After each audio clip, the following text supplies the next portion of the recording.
लगाएंगे राम जी के नाम का जयकारा जैसे हनुमान जी लगाते हैं।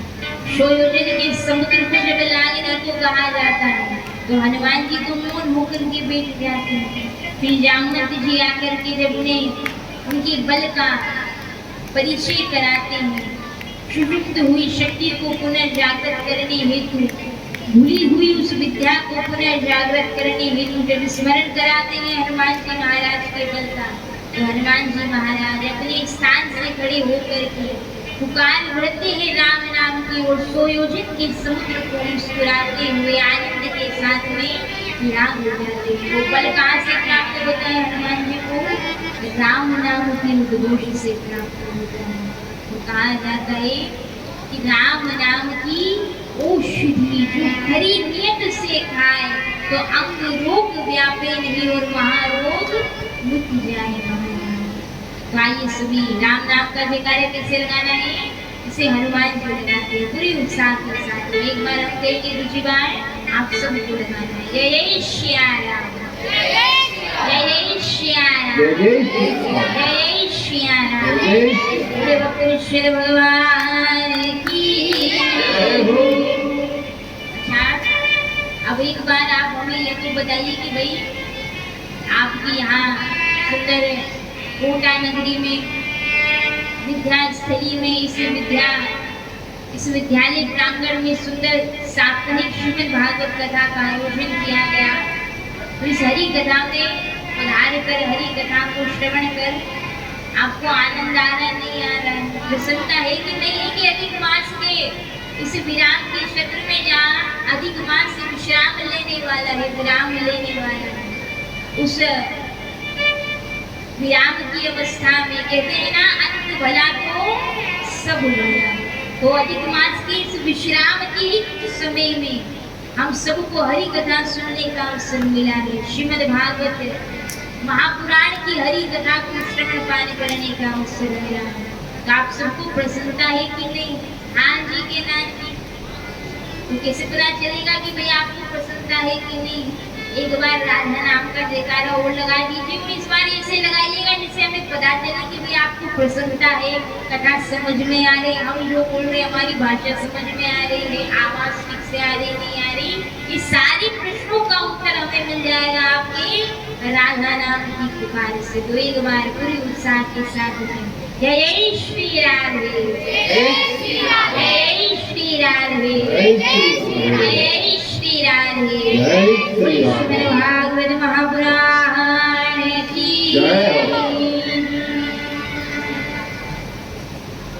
आप हम सभी पर परमपिता परमेश्वर की असीम कृपा परिलक्षित हो रही है। फलस्वरूप हम सभी को सुंदर हरि कथा को श्रवण पान करने का अवसर प्राप्त हुआ।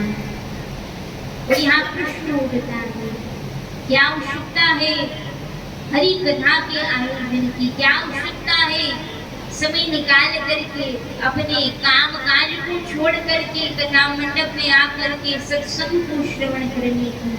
भला सत्संग को श्रवण करने से, हरि कथा सुनने से व्यक्ति को क्या प्राप्त होता है? ऐसी कौन सी वस्तु प्राप्त हो जाती है जिसके लिए समय निकाल कर हम एक आसन पर बैठकर तपनिष्ठ होकर के हरि कथा सत्संग को श्रवण करने हेतु पहुंचते हैं, पांडाल में सत्संग में संतों का आश्रय ग्रहण करते हैं? तो क्या मिलता है सत्संग ग्रहण करने से? क्या मिलता है हरि कथा को सुनने से? तो बहुत ध्यान से सुनिए। क्या कहा जाता है कि बिनो साथ सागम विवेक ना होई, बिनो साथ सागम विवेक ना होई, राम कृपा बिनो सुगम ना सोई, राम कृपा बिनो सुगम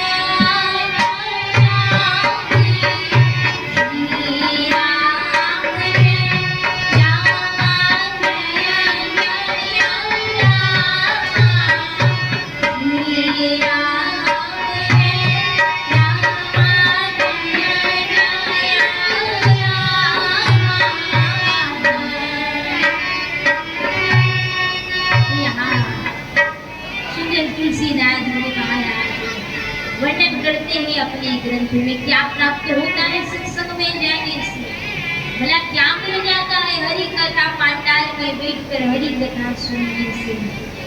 तो तुलसी बाबा कहते हैं कि बिनु सत्संग विवेक ना हो, वो राम कृपा बिनु सुना देना चाहिए। अब विवेक किसे कहते हैं, क्या करना सही है क्या करना गलत है, किस प्रकार का आचरण, किस प्रकार की दिनचर्या, किस प्रकार का व्यवहार, किस प्रकार की वाणी को रखने से हमारे जीवन का कल्याण होता, उद्धार होता।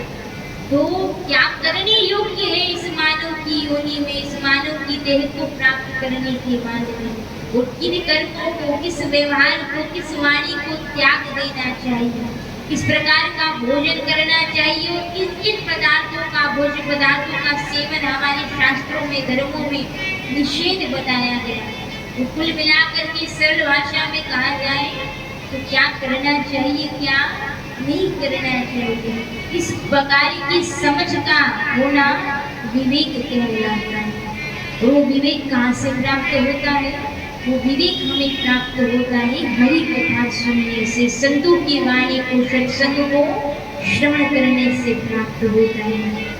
तो जब सत्संग में आकर के आप बैठते हैं, कथा पांडाल में आकर के आप बैठते हैं, तो आकर के बैठने से, हरि कथा को श्रवण करने से, संतों का दर्शन प्राप्त करने से कोटि कोटि जन्म के जो दोष होते हैं, जो पाप होते हैं ना, जो पाप की गठरी माथे पर बली होती है, एक एक कदम बढ़ा करके जब आप घर से निकल करके कथा स्थल की ओर जब एक एक कदम बढ़ा करके आते हैं ना, तो एक एक कदम में सहस्त्र कोटि अश्वमेध यज्ञ करने का पुण्य प्राप्त होता है। उस सिर पर पड़ी और पाप की कोटरी दोष धीरे धीरे शून्य हो जाते हैं, समाप्त हो जाते हैं। इसलिए हरि कथा की, सत्संग की बड़ी महिमा बताई जाती है। ऐसी सुंदर श्रीमद् भागवत कथा की प्रथम दिवस की कथा में महात्मा का वर्णन किया जाता है। महात्मा मतलब कथा सुनने से क्या प्राप्त होता है, तो भी आपको बताया गया कि कथा सत्संग सुनने से क्या मिलता है, विवेक की प्राप्ति होती है, और कथा राम जी की कृपा से हमें प्राप्त होती है सुनने को। ये तो आपने बहुत सुना होगा सभी के मुख से कि भगवान का नाम लेने से कल्याण होता है, पुण्य की प्राप्ति होती है। लेकिन जितनी बात यह सत्य है ना कि भगवान का नाम लेने से, भगवान का नाम को इस जिह्वा से एक बार भी उच्चारित करने से पुण्य की प्राप्ति होती है, दोष दूर हो जाते हैं। उतनी ही बात यह भी सत्य है कि मुख से एक भी बार भगवान का नाम वही व्यक्ति ले पाता है जिस पर करुणा निधान कृपा वत्सल भक्त वत्सल श्री हरि कृपा करते हैं महाराज। मतलब बिना भगवान की कृपा के हम भगवान का नाम नहीं ले सकते हैं। जिस पर भगवान कृपा करते हैं ना, उसी के तो मन में इच्छा जागृत होती है कि सुंदर विद्यालय प्रांगण में हरि कथा का आयोजन हुआ है, और काम तो हम वर्ष भर ही करते हैं, लेकिन साथ ही तो निकले हैं हरि कथा को सुन करके पुण्य प्राप्त करने के, भगवान की भक्ति को प्राप्त करने के। तो जिस पर भगवान कृपा करते हैं ना, उसी के मन में इच्छा जागृत होती है कि क्यों ना घर से निकल करके कथा पांडाल में बैठकर भगवान के नाम का सुमिरन किया जाए, सत्संग को श्रवण किया जाए। अब सत्संग में आने से क्या होता है, सत्संग सुनने से क्या होता है, तो कहा जाता है कि सत्संग में आ जाओ, सत्संग में आ जाओ, हाँ करके बैठ जाओ, और बेड़ा पार कैसे होगा ये तो राम जी जानते हैं, सामने से मिलाने का सत्संग ही बहाना है। अच्छा, आपको मिलना है जिन गोविंद जिन कृष्ण को प्रसन्न करने के लिए एकादशी का व्रत रखा है। अच्छा, व्रत किसने रखा है? हाथ उठा करके बताइए, किसने एकादशी का व्रत रखा है? एकादशी का व्रत रखा है ना? तो जिन कृष्ण के लिए जिन गोविंद के लिए एकादशी का व्रत रखा है, जिनके दर्शन की मनोरथ को हृदय में लिए आप इतना पूरा दिन निराहार रह करके तप करते हो, वो कृष्ण वो गोविंद कहाँ प्राप्त होते हैं? कहाँ प्राप्त होते हैं? सामने से मिलने का सत्य संग ही बहाना है। सामने से मिलने का सत्संग ही बहाना है। सामने से मिलने का सत्य संग ही बहाना है।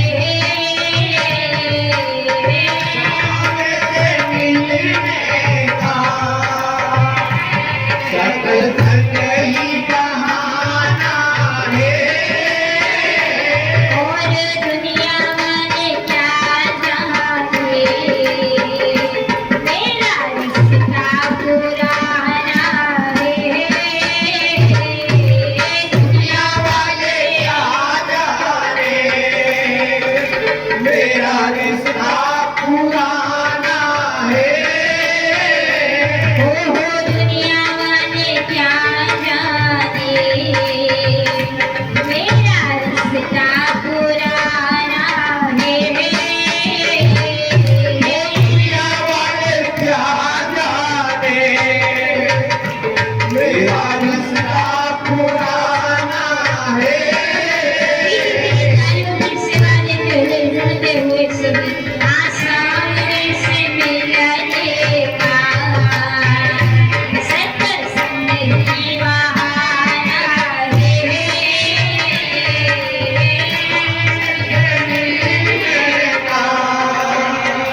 सत्संग ही बहाना है।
भगवान की बोले सावरिया सेठ की जय श्री राम। अच्छा बताया आपको कथा में जयकारे क्यों लगाया जाता है? भगवान के नाम का बार बार भजन संकीर्तन क्यों करवाया जाता है? एकत्रित तो हम यहाँ भगवान की कथा सुनने के लिए हुए हैं। तो जब कथा सुनने के लिए एकत्रित हुए हैं और कथा के लिए जो निमंत्रण पत्र मिले हैं या कथा के जो बैनर लगे हुए हैं, पोस्टर लगे, उसमें भी तो कथा का ही समय लिखा है। क्या लिखा है? कथा का समय 4 बजे से 7 बजे। तो जब सब जगह कथा ही कथा का वो विवरण दिया गया है, तो फिर यहाँ आने पर विशुद्ध रूप से हरि कथा का, भगवान कृष्ण की लीला कथाओं का ही श्रवणपान होना चाहिए, हरि कथा का ही वाचन होना चाहिए। फिर भला बीच बीच में भगवान के नाम का भजन क्यों गाया जाता है? बार बार जयकारा क्यों लगवाया जाता है? इसके पीछे कारण केवल एक ही है कि जब व्यक्ति भगवान के भजन में अपना मन लगाने को सज्ज होता है, जब हम बैठते हैं ना आसन पर, माला हाथ में लेकर के, सुवर्णी हाथ में लेकर के भगवान का जप करने के लिए जब सज्ज होता, तत्पर होता है भक्त वैष्णव, तो जब कोई भी व्यक्ति भगवान का भजन करने के लिए बैठता है, तैयार होता है ना, तो बहुत सारी विघ्न बाधाएं आती हैं। वैसे तो संसार का अन्य कोई काम करने का समय होता है ना, जैसे बहुत घर का सारा काम काज व्यवस्थित करने के बाद आप सभी माताओं का समय होता है ना, या तो रात्रि के समय में या दोपहर के समय में जब सवेरे का सारा काम व्यवस्थित हो जाता, तो घर से थोड़ा बाहर बैठ करके, घर के आंगन में बैठ करके सभी माताएं एकत्रित होकर के दिन भर की बातें करती हैं, एकत्रित होती है, बातचीत करती है। तो जब आपस में बातचीत की जाती है तब तो बड़ा मन लगता है, बड़ा मुस्कुरा करके मन लगा करके बातचीत करते हैं, और बातचीत भी कितना ध्यान से करते हैं। एक भी बात कहीं ऐसा ना हो कि हम एक भी बात ऐसे ही व्यक्त कर दें, मन लगा करके बातें करते हैं। संसार का कोई काम करने का, कोई जिम्मेवारी निभाने का समय आता है, वो भी बड़ा मन लगा करके करते हैं, बड़ी निष्ठा से काम करते हैं, कोई चूक ना हो जाए इस बात का पूरा ध्यान रखते हैं। लेकिन जब भजन करने का समय आता है, तब कहीं ना कहीं हमारा मन, हमारे चित्तवृत्ति एकाग्र चित्त नहीं हो पाती है।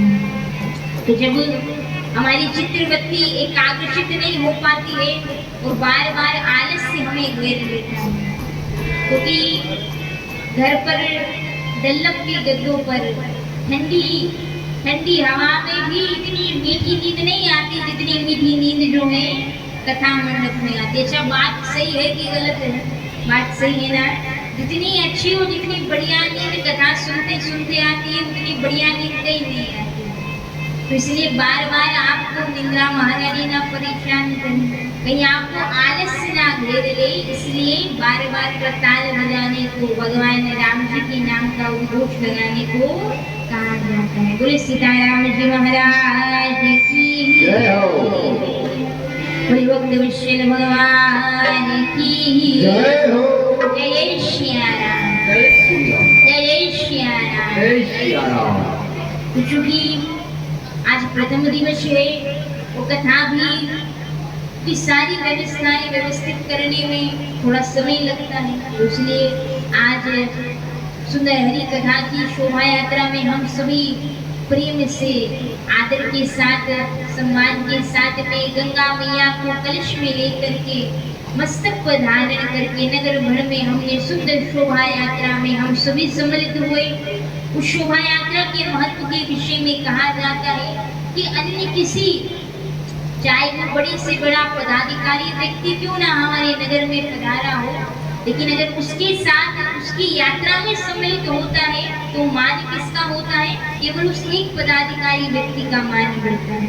लेकिन भगवान कृष्ण के मांगमय स्वरूप श्रीमद् भागवत महापुराण रामकृष्ण हरि कथा की सुंदर शोभा यात्रा अर्थात व्यास पोथी को मस्तक पर लेकर के सुंदर गंगा जमुना जल को कलश में भर करके मस्तक पर सुंदर कलश को धारण कर जब आप पूरे नगर में भ्रमण करते हैं, एक एक कदम बढ़ा करके चलते हैं, तो शोभा यात्रा में सम्मिलित होने वाले प्रत्येक व्यक्ति को, प्रत्येक प्राणी जो है उस समय शोभायमान होता है, उसे शोभा प्राप्त होती है।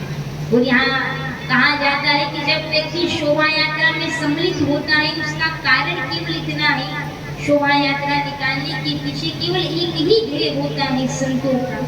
क्या ध्येय होता है? कि किसी कारणवश कोई व्यक्ति 7 दिन पर्यंत चलने वाली इस सुंदर महापुराण की इस हरि कथा को श्रवण करने कथा स्थल तक नहीं भी पधार सकता है, तो स्वयं करुणा निधान भक्त वत्सल कृष्ण गोविंद का वांग्मय स्वरूप श्रीमद् भागवत महापुराण को मस्तक पर लेकर के यजमान पूरे नगर भर में शोभा यात्रा के द्वारा भ्रमण करते, परिभ्रमण करते, जिससे दर्शन करने मात्र से दोनों हाथ जोड़ मस्तक झुका करके जितने भी यात्री, जितने भी मार्ग में पथिक पड़ते, जितने भी मार्ग में सबके घर आते हैं, उन सभी को, उन सभी क्षेत्रवासियों को, नगरवासियों को, ग्रामवासियों को मात्र दर्शन करने से, व्यास पोथी का हाथ जोड़कर मस्तक झुकाकर प्रणाम करने से संपूर्ण भागवत कथा को श्रवण करने का पुण्य फल प्राप्त होता है। यही कारण है कि कथा के आरंभ के पूर्व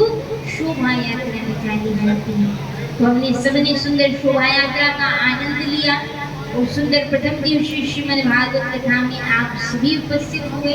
चूंकि आज विलंब से कथा आरंभ हुई है, वो कथा समय पर हमें विश्राम की ओर लेनी है। और प्रथम दिवसीय कथा में भागवत महात्म्य की कथा आती है, जिसमें वर्णन आता है विशेष रूप से कि कथा किस प्रकार श्रवण की जाए, कथा श्रवण की नियम क्या है।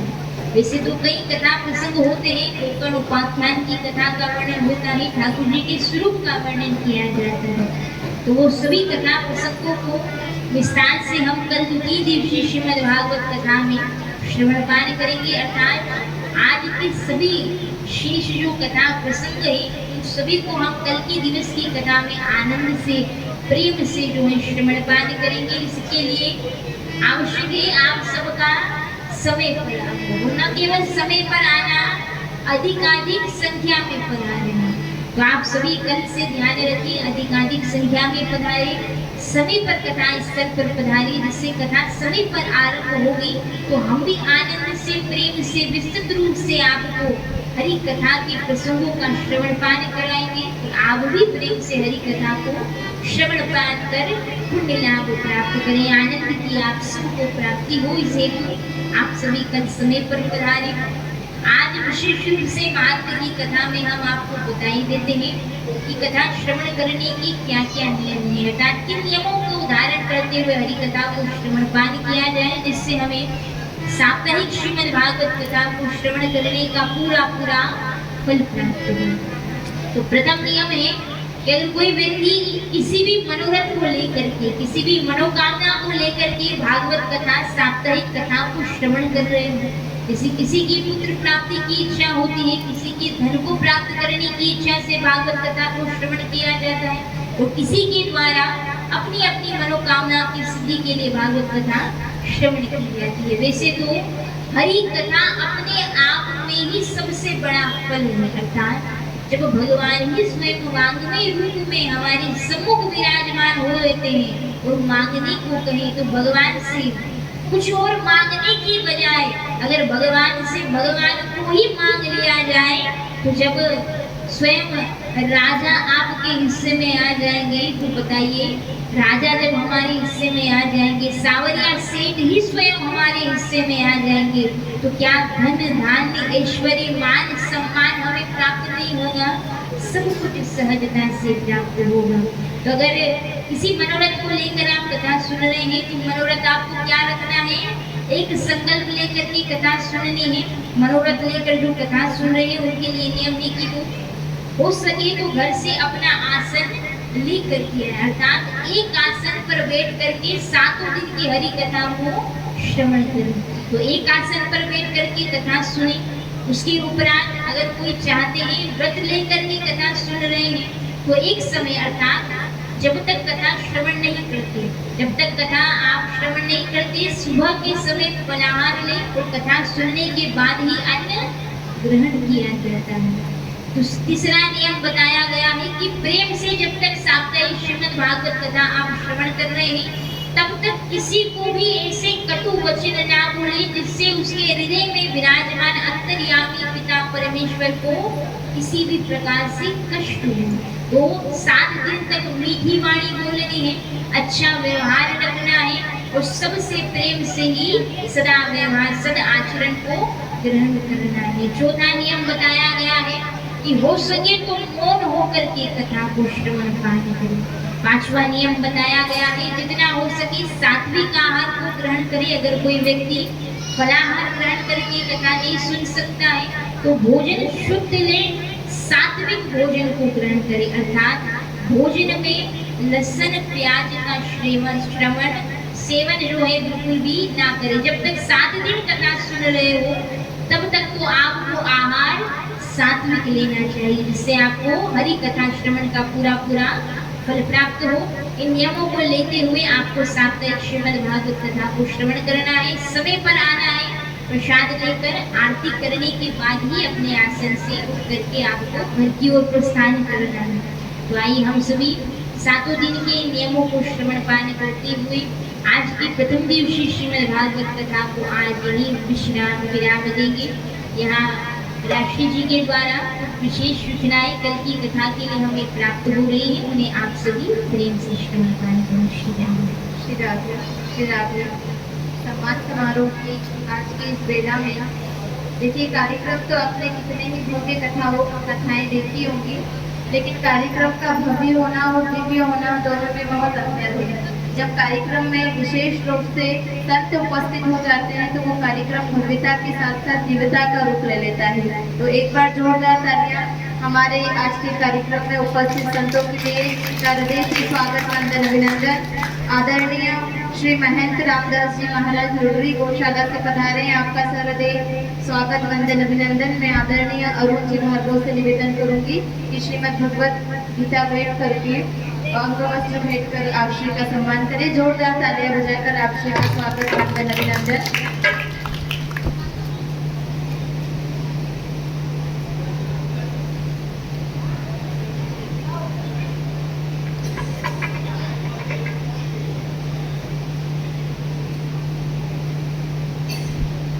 हमारे संगीत की सेवा दे रहे हैं आदरणीय महाराज जी। भगवत दास जी महाराज से निवेदन है कि वे भी आए, अपने बहुत सुंदर संगीत की यहाँ पर सेवा की, बहुत ही सुंदर, जिसने कार्यक्रम में और भी 4 चांद लगा दिए। आपका सहृदय स्वागत वंदन अभिनंदन। मैं आदरणीय पंकज जी शर्मा से निवेदन करूंगी कि आप हमारे महाराज जी भगवत दास जी महाराज का स्वागत करें। आदरणीय हाड़ा जी के मंच पर पधार जाए। आप दोनों आप करने दो भैया को। आदरणीय शर्मा जी आप अंगवस्त्र उड़ा दीजिए, आप भगवत गीता में कीजिए।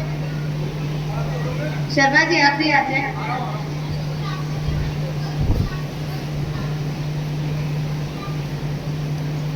जोरदार तालियां बजाएंगे।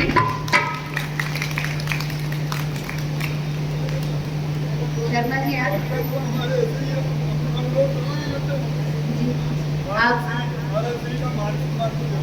आप श्री का बहुत बहुत धन्यवाद, आभार। अब हम सभी कथा के लिए खड़े होंगे। कल कथा ठीक 4 बजे प्रारंभ होगी, सुबह यज्ञ प्रारंभ होगा ठीक 8 बजे। आप सभी को अधिक से अधिक संख्या में पधारना है। सभी बच्चे माताएं जो जोड़े से नहीं बैठ सकते वो अकेले आ सकते हैं, और जो जोड़े से बैठना चाहते हैं अपना नाम लिखवा दे। किसी भी प्रकार का कोई शुल्क नहीं है, आपको ना ही कोई सामान घर से लेके आना है, सिर्फ समय से यहाँ पधारना है 8 बजे। जी, आपका जोड़े का हमें पहले से बता दें ताकि हम व्यवस्था रखेंगे। तो आप जोड़े का आप नाम लिखवा दीजिए, कोई शुल्क नहीं है उसका। अधिक से अधिक संख्या में यज्ञ में पधारे। 8 से 9 यज्ञ है, 9 से 10 शिविर रहेगा बच्चों का। तो सभी बच्चे 9 से 10 शिविर में जरूर रहेंगे।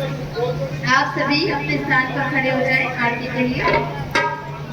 आज क्योंकि एकादशी का दिन है तो सभी अपने ही स्थान पर खड़े होकर के दोनों हाथ जोड़ करके द्वादशाक्षर मंत्र ओम नमो भगवती वासुदेवाय का 5 बार जाप करेंगे, जिससे सामूहिक रूप से जप करने से हमें अधिक पुण्य फल की प्राप्ति होगी। तो सभी दोनों हाथ जोड़ करके अपने स्थान पर खड़े होकर के व्यास कोठी के सम्मुख दोनों हाथ जोड़ करके प्रेम से श्रद्धा से अपने मस्तक पर हस्त लेकर के आज पुरुषोत्तम मास की अपरा एकादशी पर इस सुंदर परमा एकादशी के शुभ अवसर पर दोनों हाथ जोड़ करके सुंदर भगवान के द्वादश अक्षर मंत्र का एक बार हम जाप करेंगे, दूसरी बार संगीतज्ञ बंधुओं के द्वारा उच्चारित किया जाएगा, जिनके साथ मिलकर के आप सभी को भी प्रेम से उच्चारित करना है। तो आप सबको एक साथ उच्च स्वर में सभी सुंदर मंत्र का उच्चारण करेंगे।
छवि में बलि बलिदान